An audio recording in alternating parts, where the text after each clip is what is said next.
গত জুমাবার পরশুদিন রাতে আমার চাচা শ্বশুরের লাশ আসলো মালয়েশিয়া থেকে। সেটাকে রিসিভ করার জন্য আমাকে যেতে হলো ঢাকা ইন্টারন্যাশনাল এয়ারপোর্ট, যেটাকে আমরা শাহজালাল ইন্টারন্যাশনাল এয়ারপোর্ট হিসেবে চিনি। আপনারা যারা অভিজ্ঞ তারা জানে ৮ নম্বর গেটে এই লাশ রিসিভ করতে হয়। রাত্রি 12টা ওমান এয়ারলাইন্সের ল্যান্ড করলো, 4টি লাশ নামলো।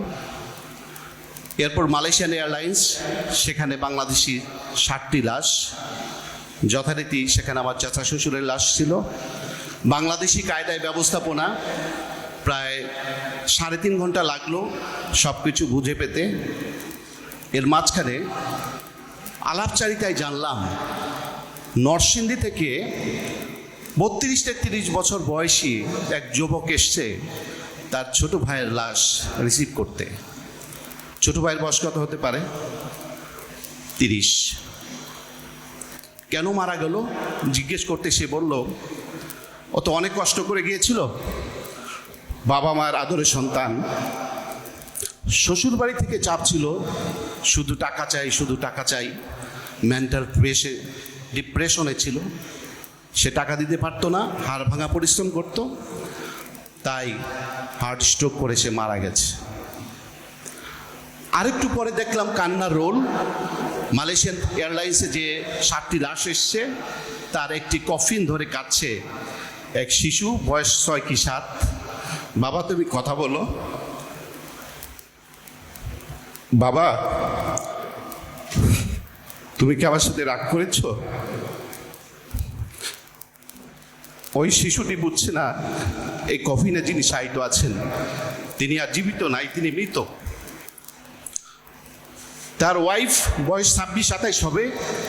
জোর করেই সে উঠে যাবে ফ্রিজের সেই ভ্যানে যেখানে লাশ নেওয়া হয়।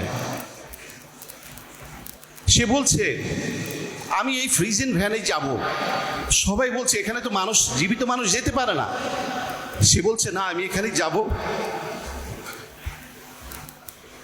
ওর সাথে আমার অনেক কথা আছে, সে কথাগুলো আমি বলতে পারিনি। আমি সে কথাগুলো বলতে চাই। 3.5 ঘন্টা পর আমরা তখন ভোর 4টা বাজে, যখন জসিমউদ্দিন দিয়ে উত্তরায় ঢুকছি, ফজরের আজান হচ্ছে। আজানে সেই সুমধুর মূর্ছনা আর ভোরের পাখি সেই শীষ সব কিছু ভেদ করে আমার হৃদয় কোণে বাজছে সেই শিশুটির কান্না আর সেই বিধবা 26-27 বছরের মেয়েটির কান্না। আমার সাথে ওর অনেক কথা আছে। 1.5 কোটি বাঙালি, বাংলাদেশি বিশ্বের প্রায় 132টা দেশে ছড়িয়ে আছে এবং প্রতিদিন লাশ আসছে, আমরা জানি না তার খবর।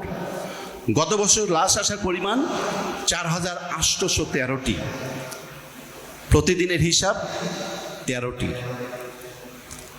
বয়স, গড়পড়তা বয়স 30 থেকে 45-এর ভিতরে। তাহলে কি ডিপ্রেশন, কি প্রচণ্ড পরিশ্রম, সব কিছুর বিনিময়ে এরা দেশ জাতিকে করছে। কি ঘাটতি ছিল এদের? এদের স্কিলের ঘাটতি ছিল। ভালোবাসার কোনো ঘাটতি নাই, অদম্য পরিশ্রমের কোনো ঘাটতি নাই, দেশপ্রেমের কোনো ঘাটতি নাই। স্কিলের ঘাটতি, শিক্ষার ঘাটতি। অনেক লাশ তো আসছে না। ভূমধ্য সাগরে প্রতি বছর 300 লাশ হারিয়ে যায়, সেই লাশগুলো বাংলাদেশে আসে না। ভূমধ্য সাগরের পাশে 22টি দেশ, সেখানে বাংলাদেশ নাই। ভূমধ্য সাগর থেকে বাংলাদেশের দূরত্ব 7000 কিলোমিটার। কেন বাংলাদেশিদের লাশ সেখানে ভাসবে? কারণ বেকারত্ব। এই দুঃসহ যন্ত্রণা থেকে বাঁচার জন্যে আমাদের দামাল তরুণরা 10 লাখ, 15 লাখ, 20 লাখ টাকা খরচ করে এই কঠিন বিপদ সংকুল পথে পাড়ি দিয়ে ইউরোপ যেতে চায় আর হারিয়ে যায় চিরকালের জন্যে। ওদিকে আমার প্রতিবেশী রাষ্ট্র ভারত, যেই ভারতে পৃথিবীর টপ প্রতিষ্ঠানের সিইও হচ্ছে ইন্ডিয়া থেকে। সুন্দর পিচাই বসে আছেন গুগলের সিইও হয়ে।